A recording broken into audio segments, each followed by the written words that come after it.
Okay, Christophe Clugston here, BS, BAed, MA, and former number one fighter in light heavyweight. I like to throw all those things out there because this is everybody talking when they talk about dogs and dog training. They put all their initials and their accomplishments. So if you want to play the credential game, I've got lots. So anyway, just borrowing that because I find it humorous, really. It's people do all these organizations and they put all these initials behind it, which really doesn't mean much, really.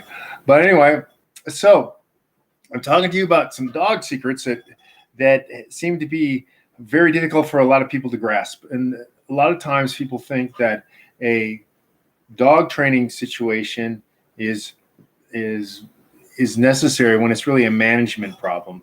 And I'm going to give one good, clear example of that, and that's to be your free training here. And lots of things that people try to account and say that it's should be the training. You should have the dog trained for this. No, it's really a management problem. And one of the things is this, and I don't understand people who want to do this at all, and that is having kids mess with the dog's food. And then they get angry if the dog gives warning alert signals for the food. Let me, number one, say, have someone come up to your kid when he's eating and steal his food from him. See how your kid reacts. Oh, well, that's different. No, actually, it's not at all different. It's resource protection, and that's what mammals are going to do, and not just mammals, reptiles and fish do. So anyway, what I got to get to, number one, you got to understand the underlying, as we'd say, behavior ecology or ethology of what's going on, behavior motor patterns. And dogs are going to protect their sources. And this playing games, I don't know, I've seen a lot of people that work at shelters and stuff try to provoke dogs to see what they're going to do. It's stupid. These people don't have much of a background. And you want to talk about wolves? No wolves steal the food from other wolves when they're eating in the pack. They don't do that. They may make them wait to eat, but they don't go take their food from them and play games with them.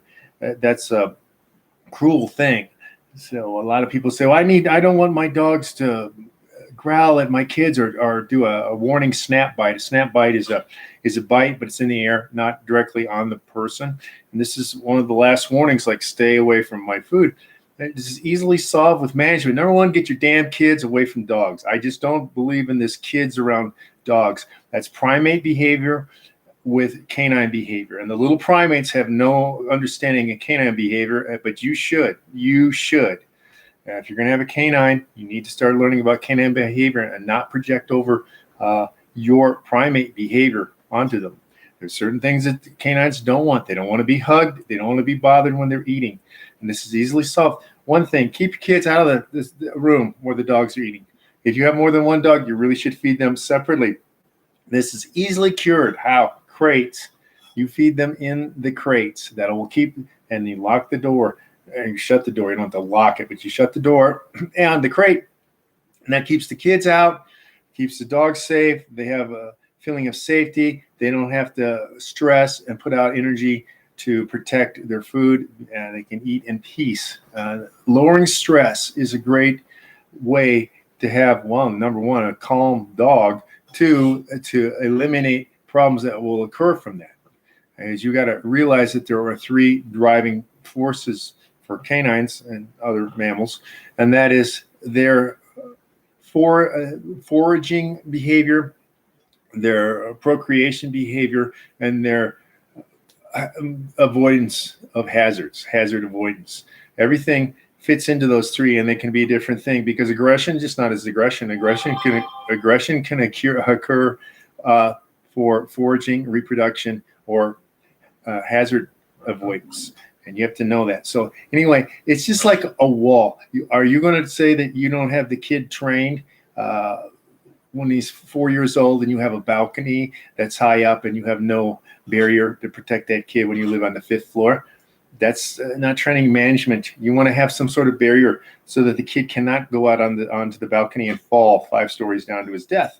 That's management.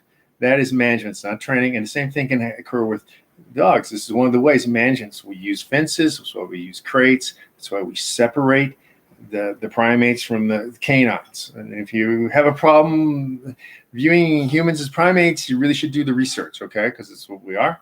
And that's the response pattern. So you need to learn. And I'm giving you a free tip here. It is not a training problem. It is a management problem for this. And many other things are management problems. They're not really training problems. And it saves a lot of time, saves a lot of stress, saves a lot of worry. Just put it in the management category, and then you can solve that problem. So there you go. And this is for the deep dog bond method, because the most important thing that you have is your bond with your canine.